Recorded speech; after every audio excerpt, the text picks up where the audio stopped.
이제 그런 재해와 재난을 어떻게 대처해야 될까에 대한 방안인데, 대처야? 예방이 아니야. 우리 자연재해는 예방할 수 없다며. 하지만 대처할 수는 있죠. 시험 문제에서 자연재해는 대처할 수 없다. 틀렸죠? 예방과 대처라는 말을 구분했니 안 했니를 가지고 문제를 낼 수 있겠죠. 예방을 할 수는 없지만 대처는 할 수 있죠. 대처. 첫 번째, 지진이 났을 때 어떻게 대처할 것이냐라는 건데, 봐봐.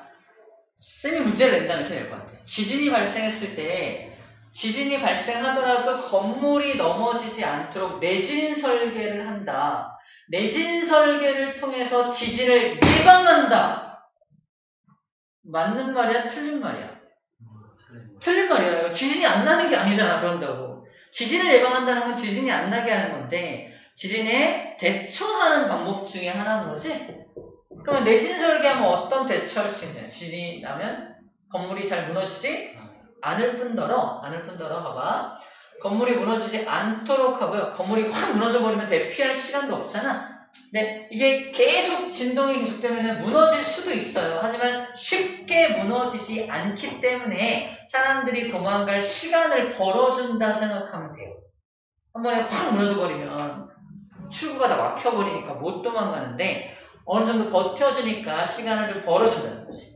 그런 측면에서 내진 설계가 필요하다라는 말을 하고 있는 겁니다. 됐죠? 그리고 지진이 발생할 가능성이 높은 곳이나 땅이 불안정한 지역에서는 이런 건물을 지으면 안 되겠지? 지진이 굉장히 잘 발생하는 지역인데 건물을 지으면 안 될 거 아니야? 그리고 땅이 되게 불안정해. 거기도 건물을 지으면 안 되겠죠? 그 다음에 건물 지을 때 내진 설계를 하고요. 건물의 벽과 창문에 대각선으로 지지대 설치한다. 이건 뭐냐면 창문 같은 거 있잖아. 지진이 발생하기 전에 예방하는 건 아니고 대처하기 위해서 뭐 테이프 같은 거 엑스트라로 붙이는 거 본 적 있어? 붙여놓으면 약간 좀 장력이 생겨가지고 창문이 좀 보호가 된다 보면 됩니다. 그 얘기를 하고 있는 거야. 그런 식으로 할 수 있다라는 얘기입니다. 그리고 지진이 발생됐을 때는 흔들릴 때는 탁자 아래로 들어가서 이제 지진으로 인한 낙하물의 피해를 줄이는 거야. 이게 다 해봤잖아, 그죠? 책상 밑에 숨잖아요? 그게 이해하는 이유야. 책상 밑에 숨는 이유가 지진이 나를 찾아낼까봐 그런 거야? 아니죠. 농담이었어. 지진이 숨봐 재밌었어? 알았어. 지진이 나를 찾아낼까봐 그런 게 아니라 지진으로 흔들리니까 높이 있는 물질, 다른 물건 같은 게 막 떨어지면 내 머리를 딱 다치게 할 수 있으니까 이제 숨는 거죠. 그 다음에 흔들림이 멈추면 이제 다시 나옵니다. 나와가지고 흔들림이 멈췄을 때 또 지진이 또 발생되고 여진이라는 게 발생하게 돼 또 흔들릴 거거든. 그럼 그때는 이제 한 번 흔들려서 버텼던 게 두 번째 흔들릴 땐 터져버릴 수도 있으니까 가스 잠그고 문을 열어서 출구도 확보해 놓는 작업을 하는 거예요. 또 흔들리면 또 숨어 있다가 흔들림이 멈췄을 때 또 막 그 확보한 통로를 통해서 빠져나오면 됩니다.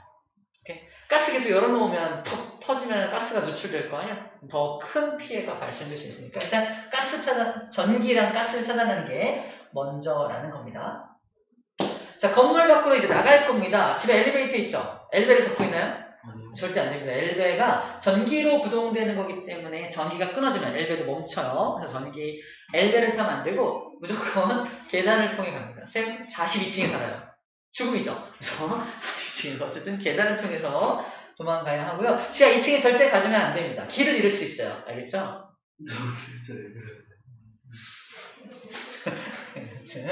자, 2층에 나갈 때는 알았어요. 계단을 이용해서 신속하게 엘리베이터 사용하면 안 된다는 얘기 나와 있습니다.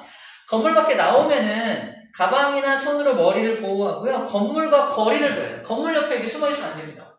건물이 무너지시기 때문에 운동장 한가운데나 아무것도 없는 공터에 가야 되는 거죠. 다 알고 있는 내용입니다. 건물에 숨어 있으면 안 돼요. 그 다음에 대피 장소를 찾을 때는 넓은 공간에 대피해야 되고요. 그 다음에 어떻게 앞으로 진행 상황을 보려면 라디오나 어떤 뉴스 방송 같은 것들을 시청을 해 주어야 합니다. 알겠죠? 그게 이제 행동 요령이에요. 행동 요령. 어려운 내용은 없습니다. 자, 화산으로 가봅시다. 화산이 폭발하면 어떻게 하면 좋을까요? 우리는 이제 화산이 폭발할 일이 많이 없긴 하죠. 근데 제주도에 사는 사람이라면 조금 신경 써야 되겠네요. 제주도는 휴화산이긴 하지만 언제든지 다시 살아날 수 있기 때문에 그래요. 백두산도 휴화산이야 아직은. 근데 살아날 수 있습니다. 네, 한번 세게 터지면 완전 망한다는. 맞아요. 백두산이 좀 이렇게 우리나라 전역에 영향을 미칠 수 있고, 백두산이 폭발하는데 이제 겨울에 폭발하면 우리 남쪽까지도 영향을 끼치는데, 다행히 여름에 폭발하면 이제 자산재가 북쪽으로 가버리니까 조금 나을 수 있어요. 중국한테 복수. 기왕이면 폭발할 거면 겨울에 말고 여름에 폭발하지. 계절풍의 영향으로 그럴 수 있겠죠. 미세먼지 복수. 그럼 동풍이 불어야 되는데 제갈공명을 불러야 돼요. 자, 어쨌거나 외출을 자제하고요. 화산재에 노출되지 않도록 해야 됩니다. 화산재에 노출 호흡기에 영향을 끼치겠죠. 노출되지 않도록 해야 될 것 같고요. 방진 마스크를 이제 가지고 있어야 돼요. 어떤 지역은 화산이 폭발할지도 모르는 지역에는 이제 방진 마스크도 구비를 해놓고 있어야 하고요. 전기가 끊어질 걸 대비해 손전등도 구비하고 있어야 되고요. 의약품도 미리미리 준비하고 있어야 한다까지가 화산에 대처하는 자세라고 하고 있습니다.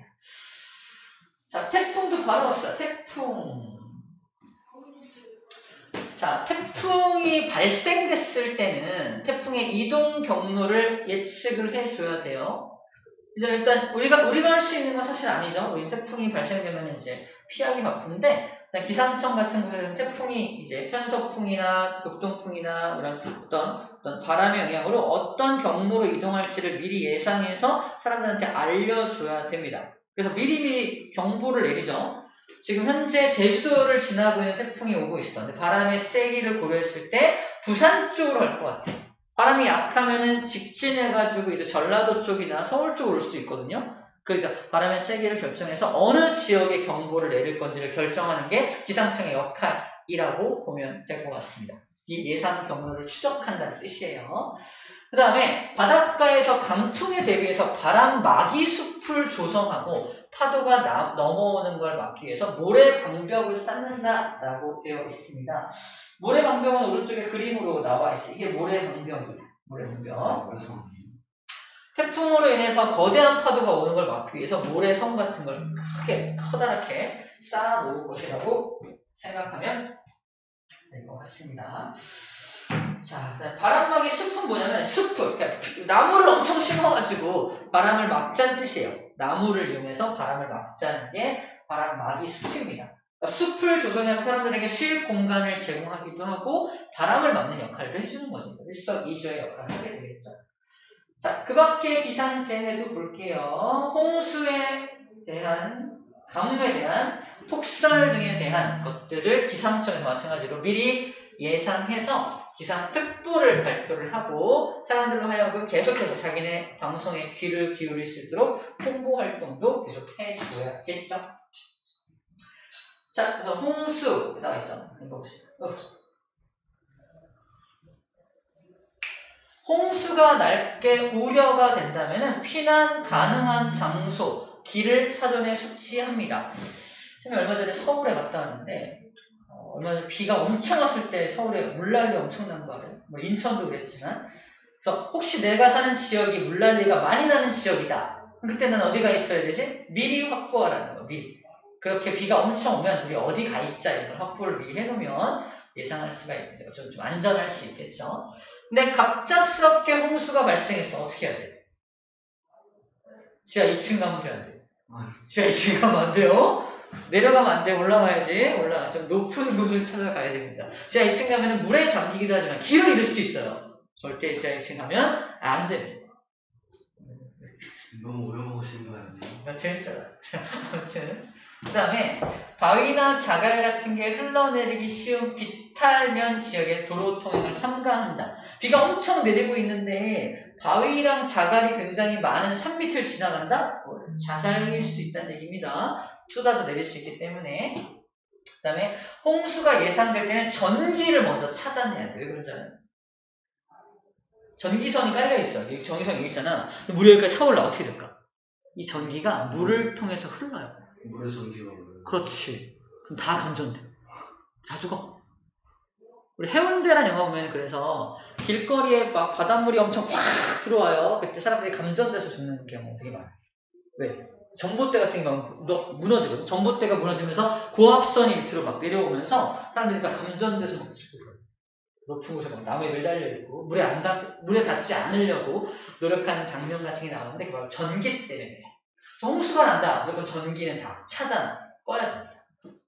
꺼줘야 돼요.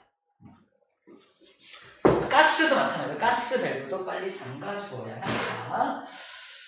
자, 됐고요. 사회재난. 이건 자연재난들이었고요. 사회재난이 발생됐을 때는 어떻게 해야 되냐에 대한 내용입니다. 감염성 질병이 확산되고 있어. 우리 대표적으로 많이 겪었죠. 코로나, 메르스, 조류독감 이런 것들이에요. 이런 게 확산되면은 해당 질병에 대한 정보를 정확히 알고 대처해야 돼요. 야, 코로나 걸리면 이렇게 해야 된대. 코로나는 바이러스라서 이렇게 해야 된대. 그지? 그리고 호흡기를 통해 오는 거니까 마스크를 써야 된대. 이런 정보를 알고 있어야 되죠. 그지? 근데 코로나에 대한 정보가 없어. 어떻게 걸리는 건데? 뭐 물 먹어서 걸리는 거야? 그러면 마스크 필요 없겠네! 이러면 안 된다고. 그죠? 잘못된 정보가 있으면은 안 되겠죠? 정확한 정보를 알고 대처해야 한다는 거고요. 병원체가 증식할 수 있는 환경이 아니도록 만들어야 한다. 자꾸 환기를 시켜라 이런 말 했잖아. 이게 호흡기를 통해 발생되는 거니까 자꾸 환기를 통해서 바이러스가 혹시 있다 하더라도 밖으로 빨리 내보내는 작업들을 하는 거를 말을 합니다. 그런 환경들을 만들고 확산 경로를 차단한다. 확산 경로를 차단하기 위해서 보건당국에서 코로나 걸린 사람들을 격리하는 거예요. 확산되지 않도록 격리하는 겁니다. 기침과 재채기 할 때는 휴지, 손수건 등으로 코와 입을 가리도록 해야겠죠. 그치? 코와 입을 가리고 해야 됩니다. 너무 당연한 얘기죠. 이제 감염성 질병 확산을 우리 개인적인 입장에서 막는 방법이에요. 화학물질이 유출되었다. 어떻게 해야 됩니까? 높은 곳으로 대피합니다. 그리고 바람의 방향을 고려해서 대피해야 돼요. 지금 지하 2층에서 화학물질이 유출됐어요. 어떻게 해야 돼요? 지하 2층 내려가면 안 되죠. 올라가야 돼요. 왜 그러냐면 화학물질은 대부분 좀 무거운 성분이 많아요. 중금속 성분이 많아서. 그래서 공기보다 무거우니까 어떻게 되는 경향이 있다? 밑으로 깔리는 경향성이 있습니다. 지하 2층으로 내려가요. 그러니까 올라가야 돼요. 올라가야 화학물질에서부터 좀 도망갈 수 있다는 뜻입니다. 아시겠죠? 몇 층이야? 네, 지금 몇 층이야? 7층. 7층. 괜찮아요. 7층. 지하 2층만 되나? 아무튼 7층이니까 괜찮습니다. 그리고 바람이 막 이렇게 불고 있어. 이쪽 방향으로 바람이 불고 있으면은 화학물질 누출되고 바람 부는 방향으로 가면 안 돼요. 바람 부는 방향에 반대 방향으로 가야 화학물질과 반대 방향으로 도망갈 수 있겠죠? 바람 부는 방향도 잘 알아야 합니다. 독성물질에 피부가 노출되지 않도록 주의해야 되고요. 흡입하지 않도록 옷이나 손수건 등으로 코와 입을 감싼 후 최대한 멀리 대피한다. 너무 당연한 얘기들이죠. 필요할 경우에는 물을 묻혀서 이렇게 대기도 하죠. 호흡기로 만들어갈 수 있습니다. 운송수단 사고가 났을 때 대처하는 방법. 여러분들이 할 일은 없겠지만 선박길이 충돌해서 바다에서 사고 나는 경우가 되게 많아요. 선박길이 꽝 충돌하면 한 지하 2층 깊이까지 내려갈 수 있거든요. 농담이에요? 선박길이 충돌하면은 이제 안 되니까 충돌하지 않도록 항상 주변을 경계해야 되고 안전속도 유지해야 된다고. 되게 그냥 뭐랄까요? 그냥 사회책 같죠? 항공기 사고를 예방하기 위해서 항공기를 수시로 점검한다. 우리가 할 일은 아니죠. 기상상태 확인한다. 그것도 우리가 할 일은 아닙니다. 기상상태가 너무 나쁠 때는 그래서 항공기 운항이 중단되는 이유가 이거예요. 너무 기상이 안 좋을 때는 사고 날까봐 그렇습니다. 열차 추돌 사고를 예방하기 위해서는, 방지하기 위해서는 신호를 준수하고 유사시 이를 알릴 수 있는 체계적 시스템을 구축한다. 어떻게 보면은 이건 대처 방안다. 이게 뭐랄까? 이런 재난이 일어났을 때라기보다 재난이 일어나지 않도록 하는 걸 좀 더 맨 마지막에서는 써놨네요. 어려운 게 하나도 없어요. 그죠? 책에서는 아까 공기보다 유독가스가 무겁다라고 표현했지만 책에서는 뭐라고 표현하고 있냐면 공기보다 밀도가 크다라고 표현하고 있어요. 밀도가 커서 아래로 깔린다라고 되어 있습니다. 오케이, 문제 풀어봅시다.